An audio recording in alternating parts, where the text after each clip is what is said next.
From the 32 now, here's 1st and 10.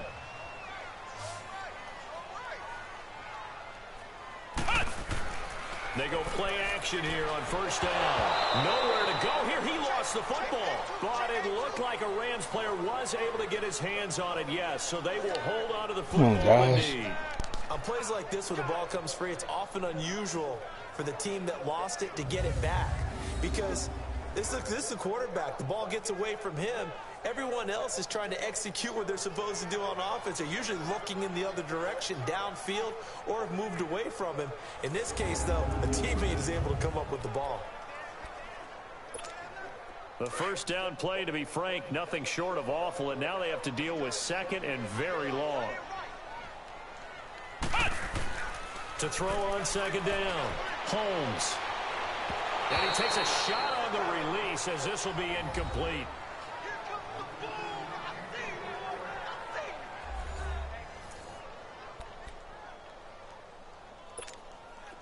An incomplete pass on that last play, and that means they'll need to come up with something here on 3rd down. Looking to throw. Holmes. He's going to fire one deep. It's caught at the 10. And they move this all the way down to the 9. They're able to convert on 3rd down, and that sets up a 1st and goal.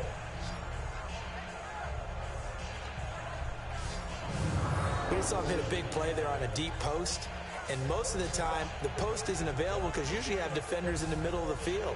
But if you throw enough curls and crossing routes and underneath routes, I know from experience, they get tired of watching those balls get caught. They start to creep up a little bit, and that's when you can hit them big over the top.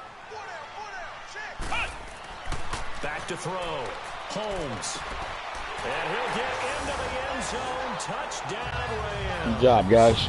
As his guys are in for 6. And the Rams are able to cut into this lead. Hey, Champ Gill, I don't see no rally nowhere, man.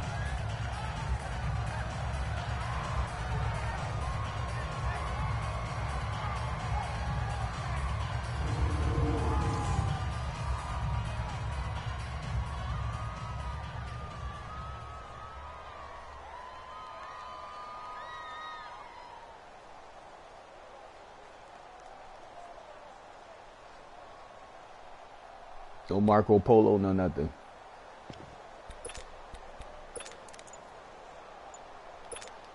The Rams leave the offense on the field. They'll go for 2. That's done. Just go for 1. Only down by 10.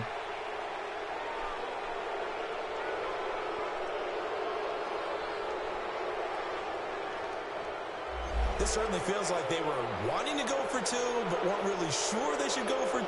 Do we, don't we, do we, don't we? And guess what ends up happening? 5-yard penalty. That's right. Now you probably line up and kick the extra point. Now the extra point try forthcoming.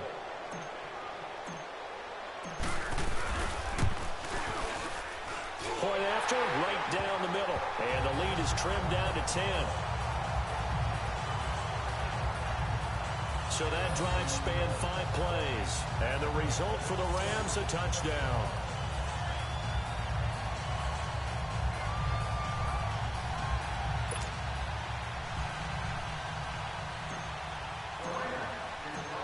So the lead back down to 10 as things get a little more interesting, and the kick is away.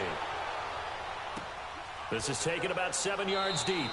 And no run back here. This will be a touchback, and it comes out New to York, the 25-yard you gotta catch up with Seattle. Let them sorry people beat you. Houston. Certainly want to avoid what they had to do last possession. That was punt the football, because this game's starting to tighten up. In a basketball sense, you think about taking a little bit of the air out of the ball, right? Maybe milk some clock, limit the possessions. In this case, they might want to do the same thing, but control the game offensively. Put together some first downs, put together a drive, and keep it away from them. Watson will bring up the Texans here, 1st and 10 at their own 25-yard line. Down, black 22, black 22. They'll run it now out of the gun. And he'll fight forward to about the 27-yard line. Give him a couple on the carry there, 2nd and 8. Brandon, you know how many times we've done games, and at the start of the fourth quarter, we see both teams hold up the four fingers, fourth quarter is ours.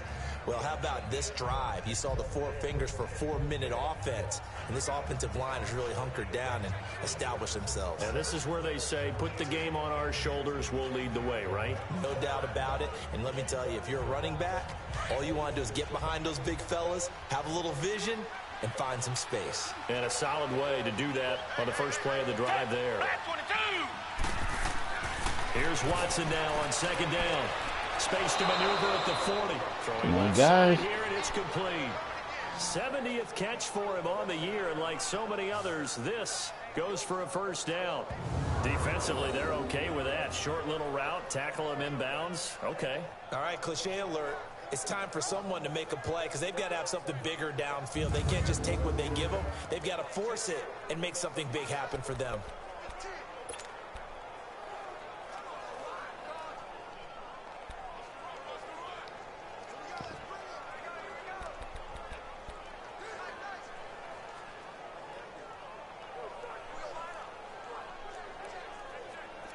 Watson now 5 straight completions here in this second half. 1st and 10.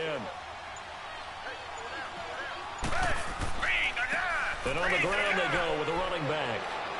And he'll be taken down just shy of midfield. Give him 9 on the carry that time, and they're set up with a 2nd and 1. I have to chuckle to myself a little bit, Brandon, because right now I could be in that huddle with that offensive line. I know exactly what they're saying. If you call a pass play here, we're going to call a timeout. Run the football. We've got control of this thing. Get in behind us and let's go. Their time to shine.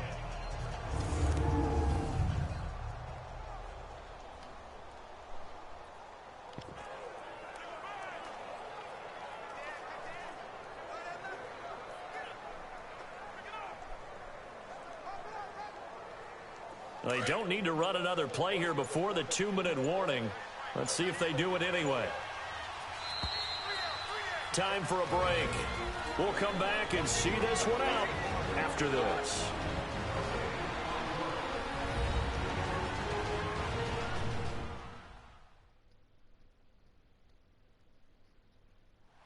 Texans football as we welcome you back. And the scoreboard on their side, they're just looking to melt away these final couple of minutes and put this one in the left-hand column.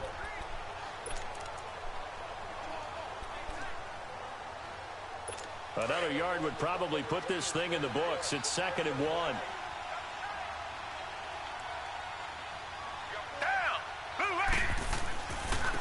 And they'll go ground game here with a tailback.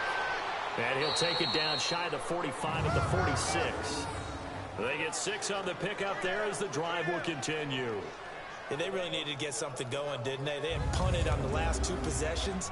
The running game starting to come to the front for them, providing a nice pickup there to keep this drive going. And not totally home free yet, but it's looking good as they come up 1st and 10. And they'll run it here. And they go backwards here, losing yardage back at the 48-yard line. And now the Rams are going to halt things as they want a timeout, as they'll talk things over prior to this upcoming 2nd down play.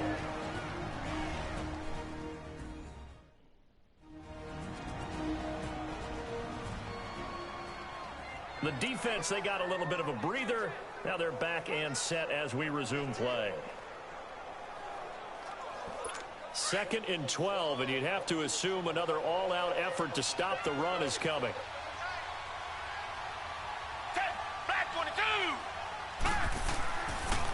And they'll go on the ground. And he'll get this down only to about the 46. Just a couple on the pickup there, and now it's 3rd down. Well, we just saw a great example of what we talked about with his coach prior to the game. He's definitely one of the better linebackers at reading a play and flowing to make the stop before it turns into something big. Big play coming up. Here's 3rd and 10. I would expect to see some pressure here.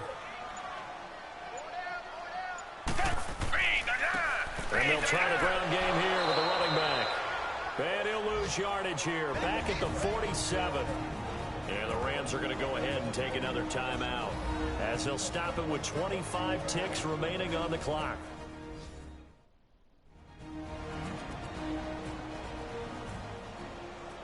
So a defensive timeout, chance to regather, regroup, and get set as we resume action.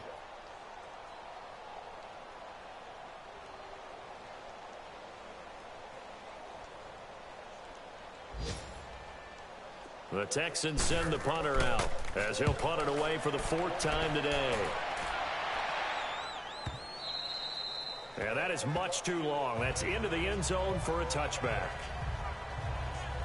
And the Rams getting set to go now. They might be thinking this is close to a lost cause here. Got to play it out. What do they need to do? Well, they have a thought process in mind already, but they can't get ahead of themselves. They know that they need to score quickly. Yep, 2-score game. Onside kick and get the ball back and then score again, but they can't worry about the last 2 points. The only thing that matters is scoring quickly, then they'll take it from there. And he's going to be grabbed and pulled down. Now, following the sack, they'll look to make amends on a 2nd down and 17.